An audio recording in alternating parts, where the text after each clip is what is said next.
Olá pessoal, boa tarde.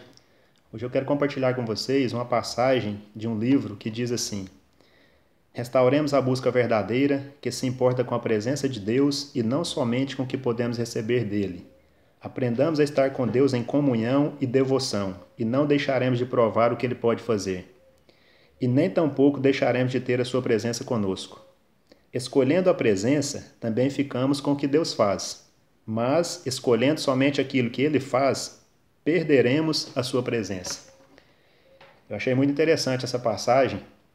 Ela, ela está no capítulo 1, na página 23, do livro A Outra Face dos Milagres, do pastor Luciano Subirá.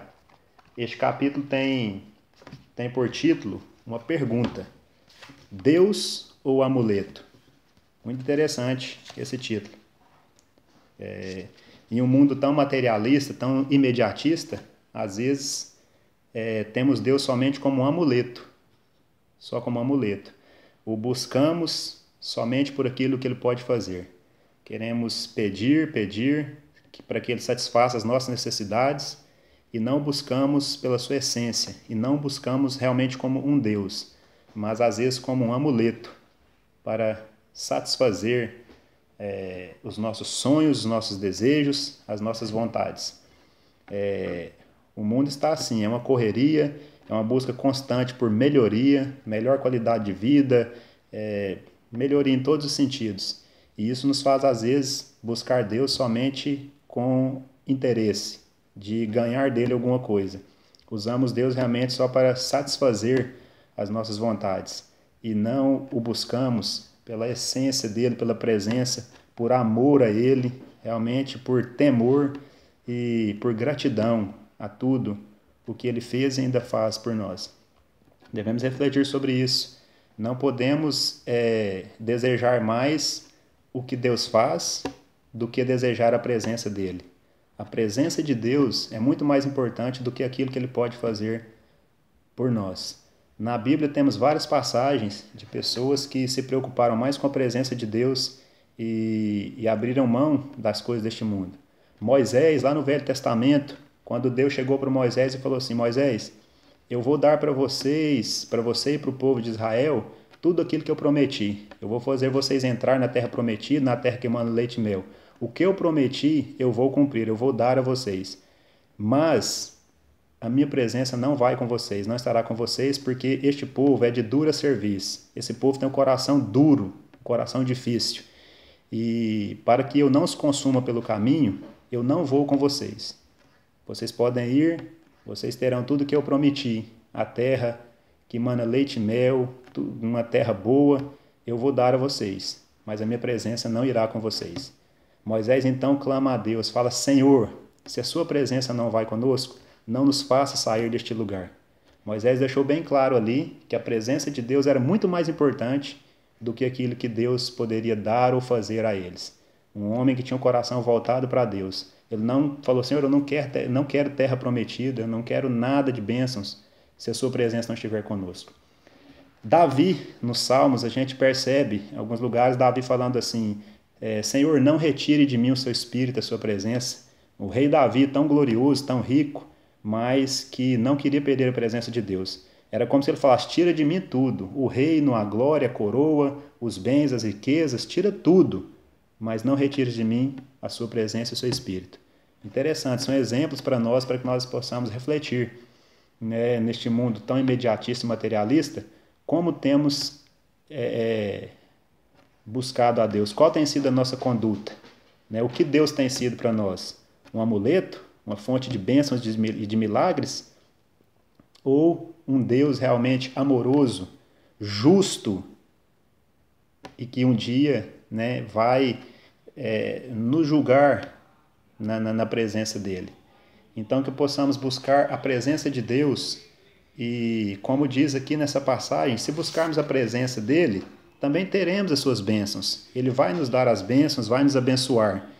Mas se buscarmos somente essas bênçãos, esses milagres, nós perderemos a presença dele. E isso não é bom.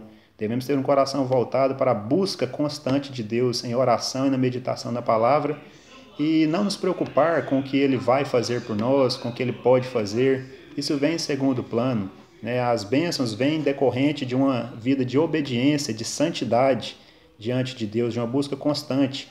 Quando Deus olha para um coração e vê que aquele coração está desejando somente a Ele, a presença dEle, a pessoa de Deus, Ele se agrada e, consequentemente, Ele vai fazer por nós aquilo que nós precisamos.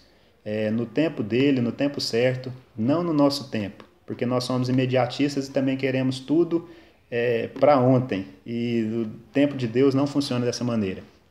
Então, que possamos refletir, tomar esses exemplos aqui, como Moisés, como Davi, e acima de tudo, o exemplo de Jesus, que prezava muito, muito, muito, acima de tudo, acima de todos, a presença do Pai, a presença de Deus, a comunhão com Deus, o estar a sós com Deus, buscando a presença dEle, buscando orientação, direção, santidade para a sua vida. Temos então esses exemplos, que possamos assim também nos portar, possamos assim viver, buscando a presença de Deus, sabendo que a presença de Deus em nossa vida, ela vai trazer santidade, santificação, um abandono do pecado. Porque enquanto ficarmos buscando a Deus somente como um amuleto, como uma fonte de bênçãos, nós nem mesmo conseguiremos nos santificar, porque estaremos buscando a Deus de uma maneira errada. Quando buscamos a presença certa, quando buscamos realmente pela presença dEle, não pelas bênçãos, Deus traz a santificação para a nossa vida, o abandono do pecado, e assim a nossa vida vai sendo consertada diante dEle. Nós vamos abandonando todas as práticas velhas, tudo aquilo que desagrada a Deus, até chegarmos ao ponto de um dia estar diante dEle, glorificados e santos. Então, possamos refletir, é algo interessante para os dias de hoje. Nessa correria da vida, nem mesmo temos tempo, né, para estar com Deus. Queremos apenas, antes de dormir, fazer algum pedido, né, e não tiramos um tempo para Deus falar conosco, não tiramos tempos para ler a Bíblia, para meditar na Bíblia.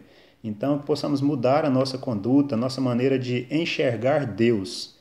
E assim acontecerão realmente os milagres na nossa vida. E os milagres não são somente, não dizem respeito somente a coisas materiais. Eu ganhei um carro do ano, ganhei uma mansão, isso foi um milagre.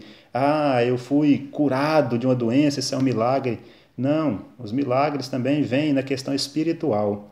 A transformação de Deus em minha vida, na sua vida, em nossas vidas, é um milagre. Alguém tão sujo, tão podre pelo pecado, se santificar, se tornar uma pessoa santa e justa diante de Deus. Esse é o maior milagre que nós podemos receber. E é esse milagre que devemos buscar de Deus. Essa santificação, essa mudança de vida. E os demais milagres de bênçãos materiais, se Deus quiser e se aprouver a Ele, Ele nos dará. Se não, não devemos nos preocupar, ficar com raiva, reclamar. Deus sabe todas as coisas, Ele é soberano, grandioso, o tempo dele não é o nosso tempo, então não devemos reclamar quando deixarmos de ganhar alguma coisa. Não devemos nos preocupar com isso. Nós devemos nos preocupar sim, se não conseguirmos o milagre da santificação em nossa vida, da transformação, o nascer de novo, o abandono do pecado. Aí sim nós devemos nos preocupar. Ok? Obrigado a todos, Deus abençoe vocês, fiquem com Deus.